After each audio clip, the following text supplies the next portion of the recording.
spear phishing. So I wanted to share my experience, very specific to the crypto space. At the highest level of spear phishing, you don't even know if it's spear phishing. So let me show you what happened. So this is the email you get. Are you open to working on projects right now? I actually copy and pasted all the emails into the whole thing. So I've got the whole thing. I'm not going to read it all, but I'll just show you what the experience looks like with someone that I believe is scamming. And you can't even be sure. You can't even be sure at this level. Email number 1 comes, hey, are you open to working on projects right now?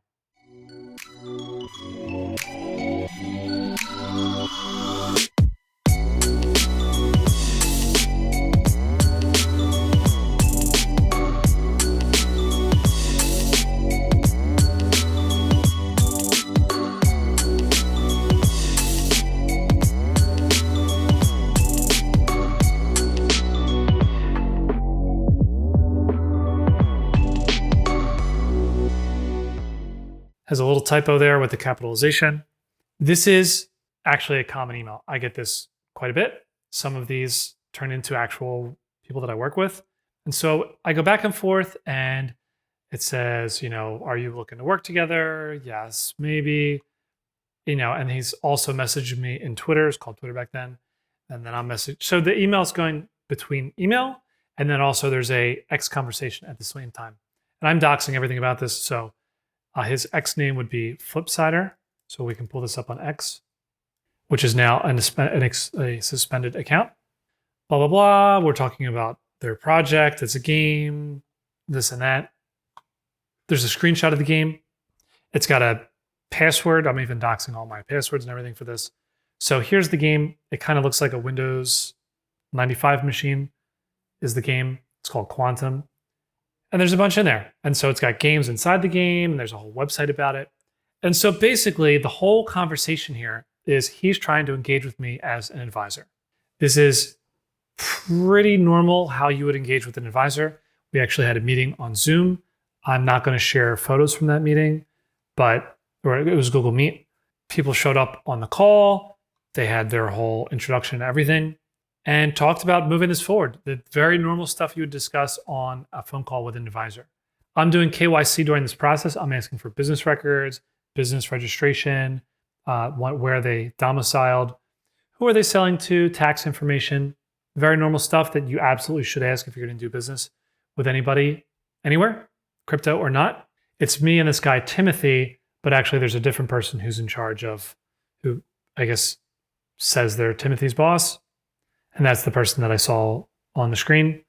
And so basically we're in this discussion and we're talking about how I can support the project, what the project is. Basically, they just wanted me to look at their game and provide any feedback. Very normal stuff.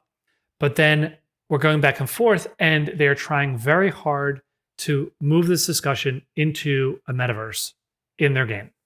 That's the problem. So going back and forth, they want me to install this app, which is the game, on their homepage.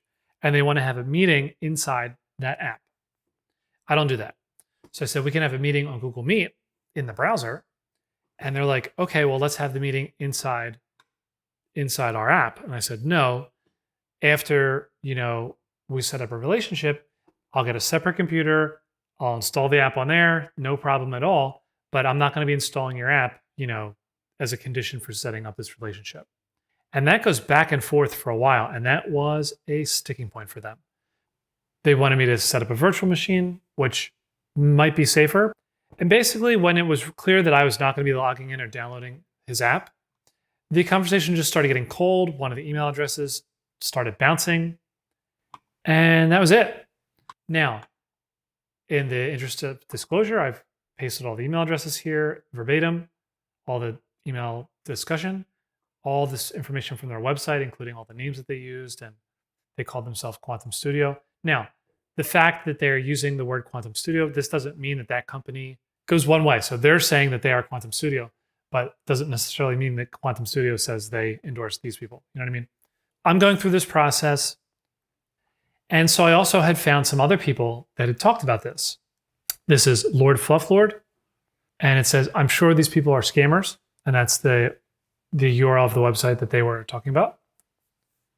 And their same pretext, work for them and test their beta app.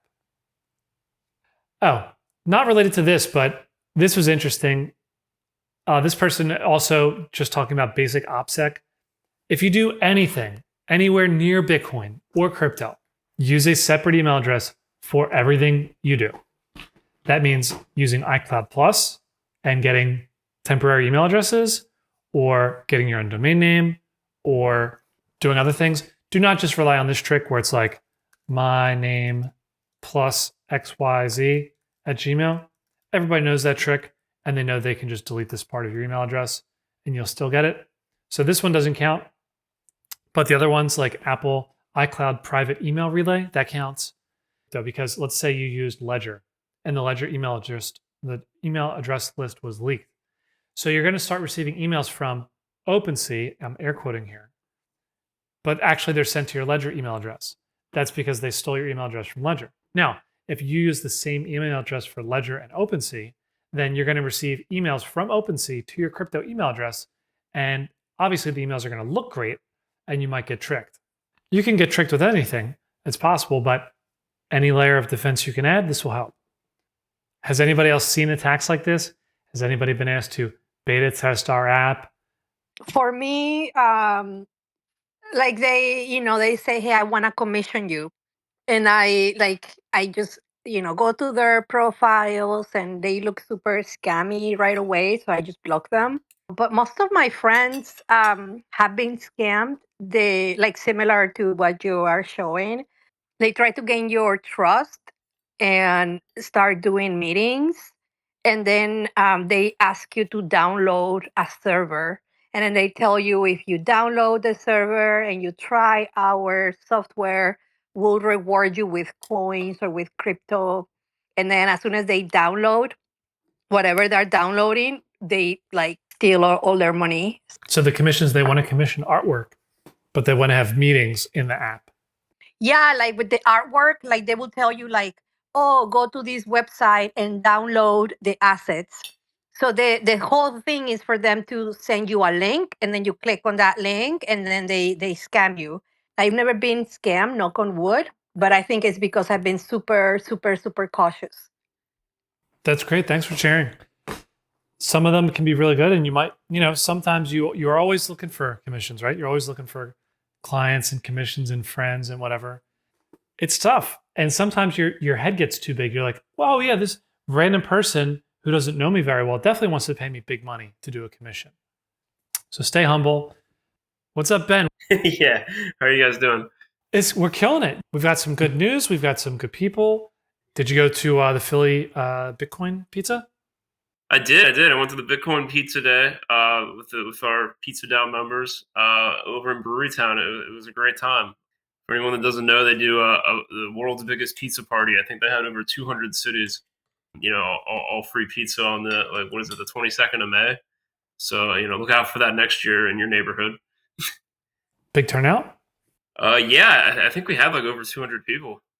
All free pizza. They had free drinks, everything. They even had a band that would only sing songs about pizza. I remember that last time. Yeah, nice.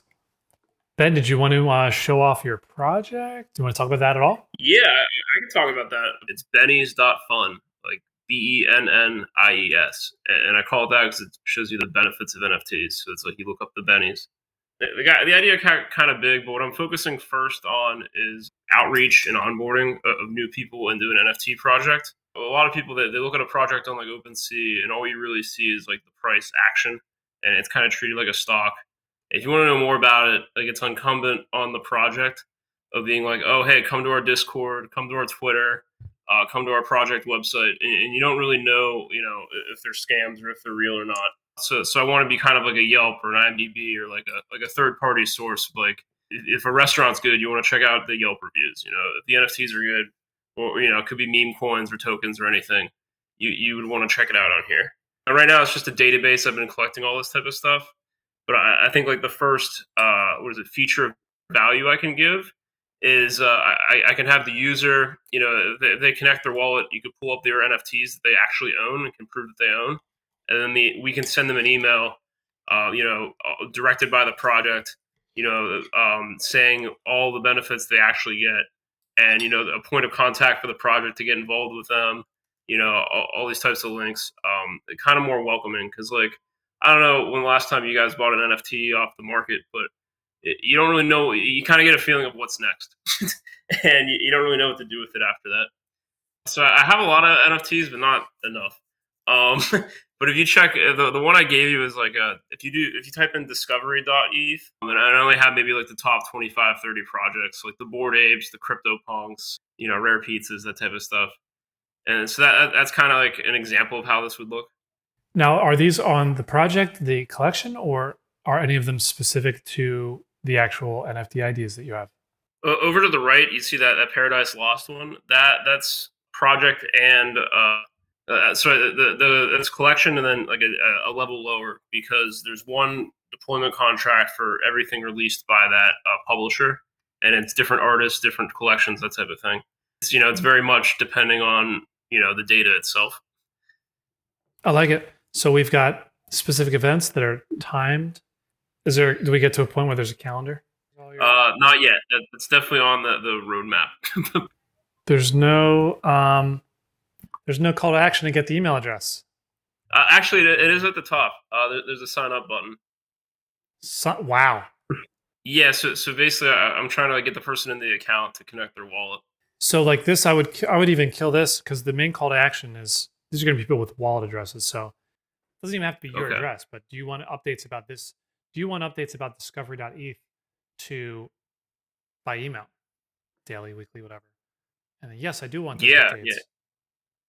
What are you trying to get out of this? Are you trying to get feedback? Are you trying to get exposure? Are you trying to get help to make this? Yeah, I guess where it's at is I've been working on it for a while. Feedback's definitely good, and basically like, where to go from here. For number one, there's definitely, I don't see why this has to be limited to NFTs, and the name doesn't limit it to NFTs either. I think it's more about like benefits of your wallet. Yeah. Okay. So even for fungible tokens that you have, if there's benefits, there are fungible tokens that get you into parties, and there are fungible tokens that get you airdrops. And if you have other NFTs, it's for people that don't have a top 5 or whatever NFT that's on your list, it may be nice to show something just to confirm that the website works. It's not a scam. There's actual data here. So if I typed in any address, even if you just typed in like this account is active on Ethereum mainnet, 200 transactions found, like those words right there. A more popular way of saying it is this address has 20 Ether on Ethereum mainnet. But I know you're not focused on that, so I didn't want to say it that way.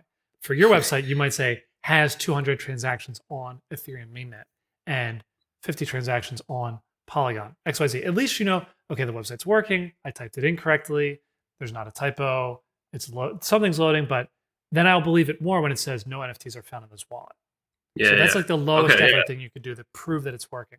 Like, I'm using basically the Alchemy API and cross-referencing it with my data.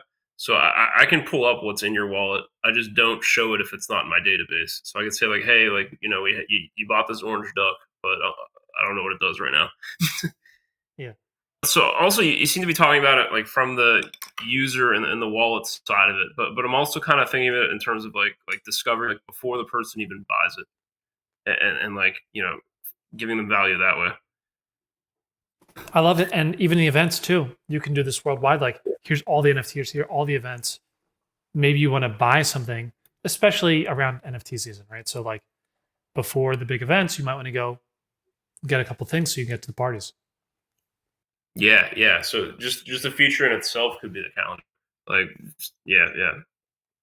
That is good. Okay, yeah. Thank you. This is really good stuff.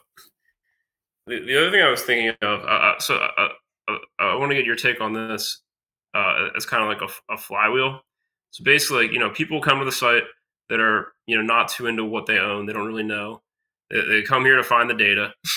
And then the collections want these people to, engage with their projects, buy it, in exposure, attention, that type of stuff. And then so they get these people and send them emails and however you do. And then the holders themselves, I'm thinking of like incentivizing them to like stay on the site, maybe add the data themselves. They don't post everything they do. Maybe it's an offshoot group having a poker night or something. And I'm thinking of having like some sort of tokenized engagement where the projects themselves could like, buy tokens on my site. They get rewarded to the people that add the information or talk about it or engage with it. And then it all feeds back to the general public and go see the most up to date stuff. It seems like a lot, which is why it's kind of getting overwhelming. That sounds hard, and the value proposition isn't clear enough to get started because people are like, I want to collect my own information about people. I want to, I want to get them in myself. I don't know. Okay. I'll give you a dumb idea. So when you're collecting people's email address, there's a checkbox. You can say, we're gonna connect you once a week about your stuff. May we share your email address with those projects themselves? Okay. So like, if you have their email address, but the project doesn't, you can share it with them, and then they can email them. And that's obviously something you could charge the project for. Yeah. No, that seems much simpler. Yeah. I've talked to a lot of projects, and they say, once it's out there long enough, it gets a couple sales a day. They have no idea who actually owns it. Seems like an interesting one. Collecting metadata on NFTs, it's actually kind of certain elements of this kind of go into my own ballpark. This is nice. I was actually, what I was thinking about this project? How large all that data is going to be. So it's only related to NFTs that have events or benefits or projects. Is it just events? Like what about like perks? If you get my NFT, I'll give you you get free support from us. Like that's one of the things. Like that's a perk. Does it also kind of support that, or is it just events like parties and stuff like that? No. I collect utility and then also like the image rights itself. Especially with like art NFTs. Some of them you have commercial rights. Some of them are like CCO. You don't own the image at all. And some of them like you can display them, but you can't like commercialize it. And so that's like a similar sector of utility. Oh, yeah. Okay, I see. That's kind of hard. That kind of goes into DRM. There we go. Like it's kind of like DRM, like almost. You're kind of trying to control, like I guess, usage or the copying aspect of it. But what about non-image NFTs? Like, because I see the own personal use case that I see with NFTs is like kind of like receipts, right? Like not just images, like just general receipts with like a whole bunch of metadata in them. I could see there being rights kind of in other data types like physical objects. Yeah. I think it should be focused on like digital assets that have benefits that aren't immediately seen. Like getting into like events, community around it, or rights or like specific utility. Is it kind of like Yelp in a sense? Maybe I could flat out call this collection a scam. Yeah, totally. So I want to be clear that the attestation stuff is just conceptual. I haven't really drawn that up yet. Kind of the idea behind it is like a Yelp or like a Reddit or something where like if you're a holder, if you've been there or something, your words would carry more value. Yeah, this is really cool. The one part, and I think Will was already talking about this earlier, the email part. It is a little weird, and I've tried to do this myself as well. Kind of like you already have a wallet. Now I want to collect your email address and other information.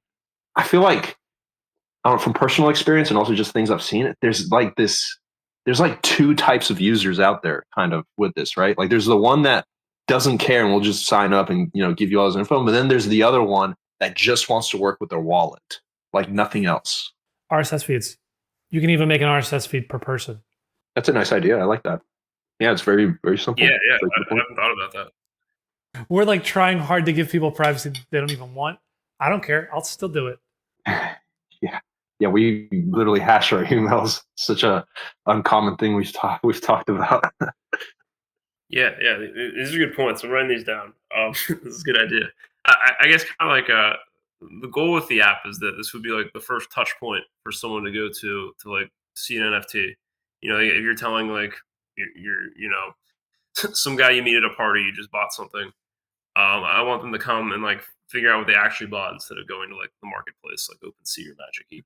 So here's another way to implement is to open a discourse. Okay, so this is kind of like PHP BB. This is a web page with a forum. It does all the stuff you'd expect this kind of website to do. You could have a different one of these for each project. Hey, here's a discussion board for Bored Ape Yacht Club party participants. And then there's going to be a subthread about all the women that get harassed at these events, which is a whole thing right now. Yeah, I love it. That's a great idea because currently I have like comments, but I have like comments on each NFT. I could just change it to like having this discourse thread for each project, and I think it a lot more activity. Cool. I want to see this work. You and I talked before. I want you to be the event master and the fun master. And Bennies is a great name because you're Ben. Thank you. Yeah. It just hit me one day. I don't know how, because before, if anyone doesn't know, it was called Discovery, which is a terrible name. It's too broad and also spelled wrong. Without a name, yeah. Thank you. Yeah, that means a lot to me. Thanks, guys.